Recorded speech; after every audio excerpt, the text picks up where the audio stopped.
Cari amici della Tenda TV, ben ritrovati. Sabato 10 ottobre, chi l'avrebbe mai detto, siamo qui per il Palio delle Botti. Unica gara del Palio delle Botti in quest'anno 2020. Siamo qui ovviamente con gli amici della Proloco di Vittorio Veneto, gli organizzatori di questa tappa, che sarà appunto l'unica tappa a livello nazionale del Palio delle Botti. Quale soddisfazione avete provato e state provando in queste ore?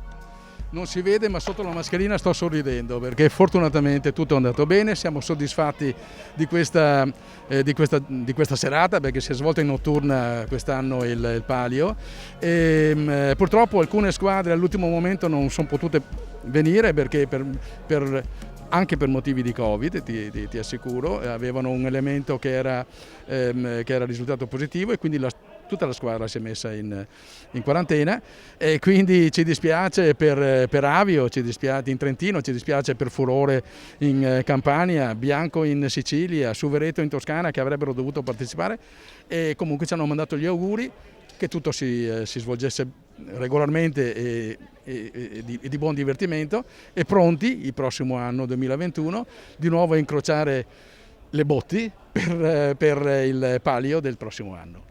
Come è andata? Come sono andate le gare quest'oggi? Sono andate bene, si sono svolte tutte regolarmente. Maggiora è una squadra fortissima perché ti assicuro che tutto il paese è animato da questa passione da anni di spingitori di botti, dai piccoli ai grandi. Si svolge un palio eccezionale in quel di Maggiora. È arrivata prima, Refrontolo è una squadra fortissima, il prossimo anno si svolgerà la finale nazionale, proprio a ottobre a Refrontolo. Al terzo posto si è classificata Vittorio Veneto, esatto, Vittorio Veneto. I nostri ragazzi sono stati bravissimi, purtroppo un incidente è scappata la botte poco dopo la partenza e quindi hanno perso posizioni. Poi Cavriana e alla fine è arrivata Santa Venarina, la squadra siciliana che ogni anno ci onora della sua presenza. Siamo stati contenti perché siamo stati onorati della presenza del presidente dell'Associazione Nazionale Città del Vino, Floriano Zambon, che anche lui immancabilmente al nostro palio è presente. Direi complimenti alla Proloco di Vittorio Veneto per la tenacia, ce l'avete fatta, complimenti per questo palio. Sì, ce l'abbiamo fatta, abbiamo lavorato molto perché per la sicurezza e per la regolarità delle gare ci siamo dati da fare. Un grazie va a tutti i volontari della Proloco perché senza di loro non si potrebbe realizzare nessuna manifestazione. Certe volte mi dimentico di farlo, ma effettivamente è grazie a loro che le cose si possono fare. Grazie all'amministrazione comunale perché c'è sempre vicina e ci permette di organizzare queste manifestazioni dandoci supporto.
E siamo qui ora con la squadra di Vittorio Veneto, un terzo posto sudato, forse speravate a qualcosa di meglio, ma insomma quanto vi sono mancate le botti in questi mesi?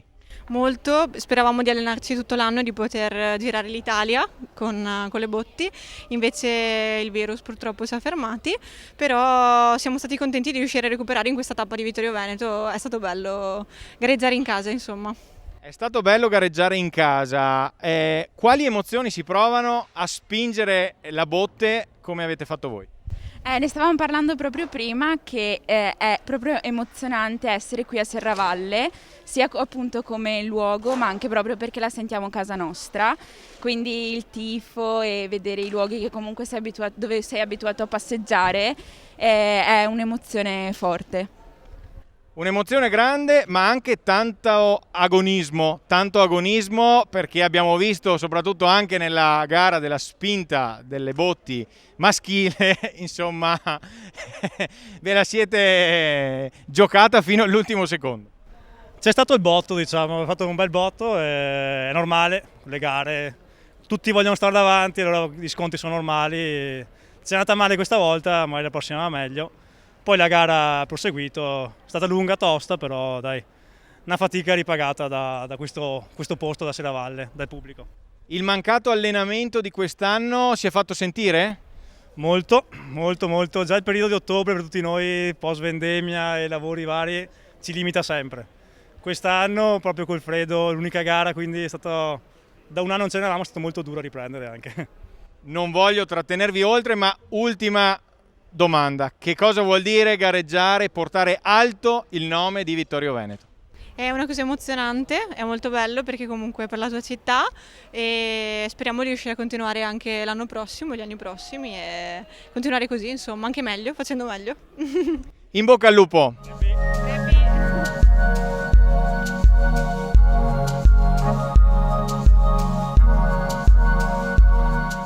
E concludiamo il nostro reportage dal Palio delle Botti 2020 con una delle colonne portanti della Proloco di Vittorio Veneto, Aldo Buosi. Abbiamo sentito il presidente prima, tante le difficoltà ma tanta anche la tenacia che vi ha portato a fare questa tappa questa sera a Serravalle. Sicuramente, io ricordo una riunione dell'Associazione Città del Vino che ci siamo sentiti in via virtuale, ovviamente post lockdown, con il presidente Zambon, presidente dell'Associazione Nazionale Città del Vino, e dicevo, io vorrei tanto non iscrivere nell'albo d'oro della Palio di Vittorio Veneto vincitore 2020 Covid-19, e devo dire che fortunatamente unica città delle tappe previste nel 2020, unica città che è riuscita a fare il palio, con tutte le difficoltà del caso, con tutto il piano di sicurezza da presentare che è stato presentato, con tutte le attenzioni del caso, ma ci siamo riusciti. In quel momento che avevo quest'estate un po' di dubbio per capire se ci sarebbero state le squadre partecipanti, se fossero arrivate qui, e quelle che ho sentito tutte hanno detto subito di sì, ed è stato pertanto quanto piacevole poi avviare tutta la progettualità con i rischi e con i dubbi fino anche l'altro giorno quando è uscito l'ultimo DPCM, capire che non ci dicesse che non si poteva fare nulla, pertanto con un po' di ansia, un po' di timore, ma devo dire Palio, Albo d'Oro Palio 2020 vincitore maggiore, pertanto ne sono felice anche se non siamo noi vincitori. Molto bene, grazie Aldo e complimenti ancora una volta alla Proloco, perché insomma in quest'anno in cui le iniziative sono poche e molte cose, molti eventi, molte manifestazioni sono state annullate, insomma la caparbietà non vi è mancata e quindi siete riusciti a fare questa edizione del Palio 2020. Grazie Aldo, grazie alla Proloco, grazie a voi per averci seguito.